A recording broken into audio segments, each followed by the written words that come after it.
Joniko është një nga komunat që ka përfundu në balotazh, në të cilën komunë po garojnë Agrën Kuqi i AK-s dhe është Disheu i LDK-s. Për më fol më shumë për procesin e votimit në këtë komunë, e kam kryesuesin e KKZ-s në këtë komunë Xhavet Gaxherri. Drum, a mundesh më na tregu ç'është të shku procesi?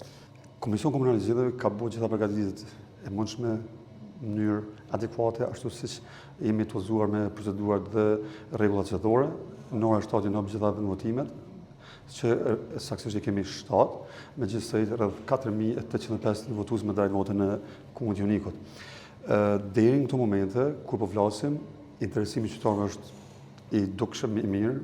rreth daljes, për shkak se kemi nga 4850 të drejtën e votës kanë shfrytzuar rreth 2010 e më shumë, që bën mbi 40% të daljes së votuesve deri në ora 15. Në krahasim me 12 tetorën, për shembull, është numri i ngjashëm, o ka më pak, o ka më shumë? Duke bazuar në dhëna sasikohore të 12 tetorit dhe tash, numri i daljes së votuesve është më i lartë për nga intervali kohor tash, për dikon rreth 200 ca votues, kështu që edhe procesi është duke u zhvilluar qetësisht, po një proces i tillë i ka shqetësimet e veta brenda tij, si shqetësime që janë shfaq lehta, ka qenë për shkak se procedura e votimit me asistencë ka pësu ndryshime nga raundi i 12 tetorit tash, ku tash qytetarët të cilët kërkojnë të kenë asistues duhet të dëshmojnë pavësinë e tyre përmes një dokumenti përkatës, e që në thonat të zgjedhjeve të 12 tetorit, qytetarët të cilët janë deklaruar që s'dinë shkrim lexim ose kështu, kanë mund të shfrytëzojnë këtë drejt të votës pa deklaruar me një dokument përkatës, e që në këto zgjedhje atëherë është bë ky lloj intervenimi, në fakt që edhe ka qenë më herët, por që në 12 tetor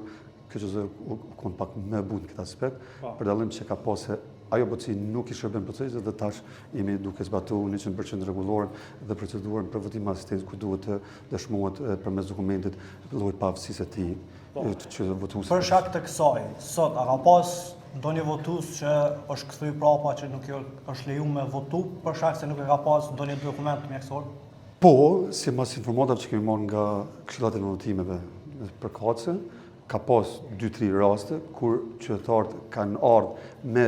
atë informatën e procesit 12 tetorit që mund të ushtrojnë të drejtën e tyre të votës pa dokumentin, duke deklaruar që s'dinë shkrim lexim, mirë po duke bazuar në procedura që këshillat e votimeve kanë marrë nga Komisioni Komunal i Zgjedhjeve, respektivisht që kemi pranuar ne nga Komisioni Qendror i Zgjedhjeve, i kanë zbatuar në mënyrë të përpjektë dhe ata votues që ndodhuan që pa dokumentin përkatës nuk mund të votojnë dhe rrjedhimisht e kanë pasur edhe me kuptimin votues dhe ju tërheq nga vendvotimi pa ndonjë krim të shqetësimit ose të lashit.